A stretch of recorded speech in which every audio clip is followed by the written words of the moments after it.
Selanjutnya, kita akan membahas mengenai grupoid. Apa itu grupoid? Diberikan himpunan tak kosong Z dan star merupakan operasi biner pada himpunan Z. Struktur aljabar yang terbentuk pada himpunan Z dengan operasi star adalah grupoid. Untuk contohnya, pada grupoid ini, kita ambil bilangan bulat operasi perkalian. Pembuktiannya, ambil sembarang bilangan bulat AB, akan dibuktikan bahwa AB anggota bilangan bulat. Pada operasi perkalian bilangan bulat merupakan operasi biner. Syarat dikatakan sebagai grupoid adalah operasi biner. Jadi benar, AB anggota bilangan bulat. Apa itu semigrup? Mari kita simak lebih lanjut.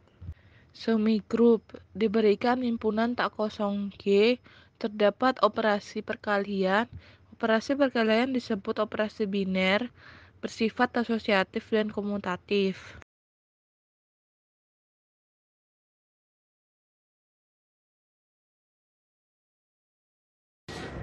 Lalu yang ketiga adalah grup. Diberikan himpunan tak kosong G dengan operasi biner bintang.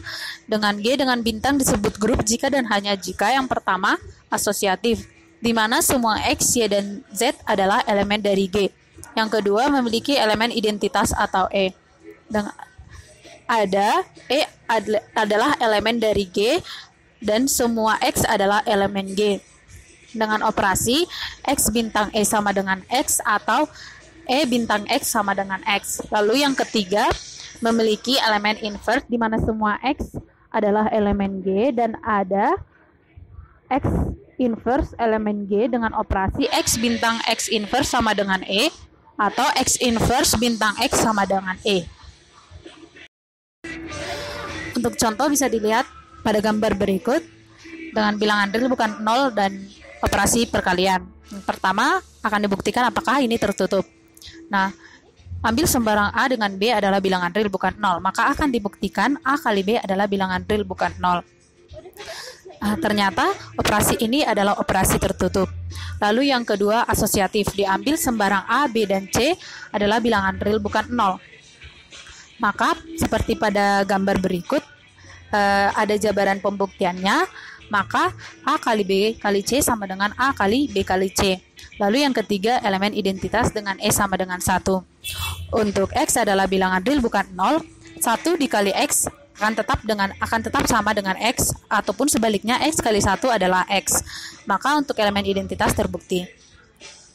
Lalu untuk elemen inverse dengan A adalah bilangan real bukan 0, maka A kali A inverse sama dengan 1. Nah, A inverse-nya menjadi 1 per A. Maka A inverse-nya adalah anggota bilangan real bukan 0.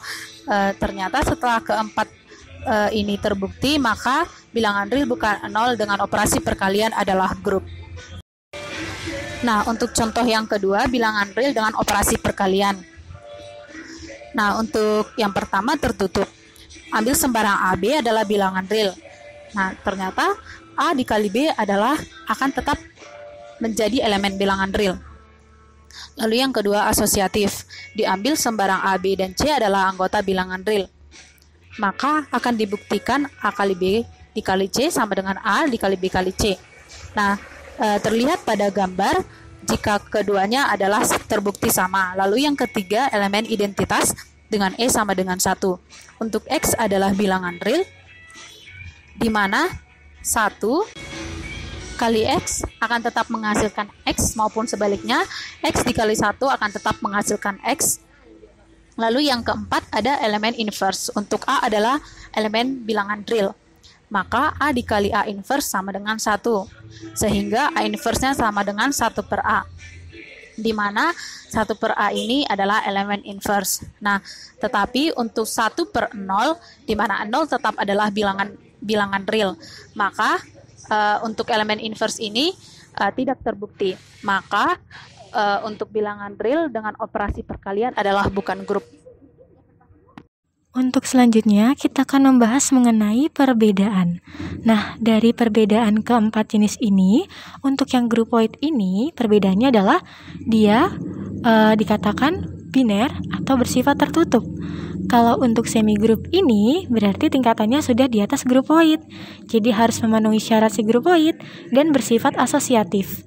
Lalu untuk abelian ini memenuhi syarat 1 dan 2, grupoid dan semigroup, serta komutatif. Dan yang terakhir adalah grup.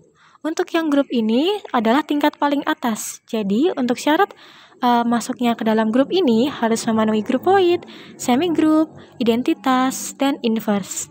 Jadi, begitu teman-teman perbedaan dari grupoid, semigroup, abelian, dan grup. Selanjutnya, kita akan bahas mengenai contoh dalam kehidupan sehari-hari. Nah, pada kelompok ini, kita menggambarkan ilustrasinya berupa tangga dari tingkatan bawah grupoid, semigroup, identitas, inverse, dan grup. Untuk contohnya dalam kehidupan sehari-hari ini, misalnya teman-teman ingin mencapai cita-cita, maka kita perlu menuntaskan tingkat pendidikannya. Mulai dari apa? Dari TK, SD, SMP, SMA, dan kuliah. Tidak mungkin dong kalau misalnya kita mau mencapai cita-cita dari TK langsung tingkat ke SMP. Jadi kita perlu bertahap-tahap. Nah, sama seperti dengan materi grup ini. Jadi untuk memenuhi syarat grup ini harus memenuhi syarat-syarat dari grupoid, semigroup, identitas, dan inverse. Begitu teman-teman. Sekian dari kelompok kami, terima kasih.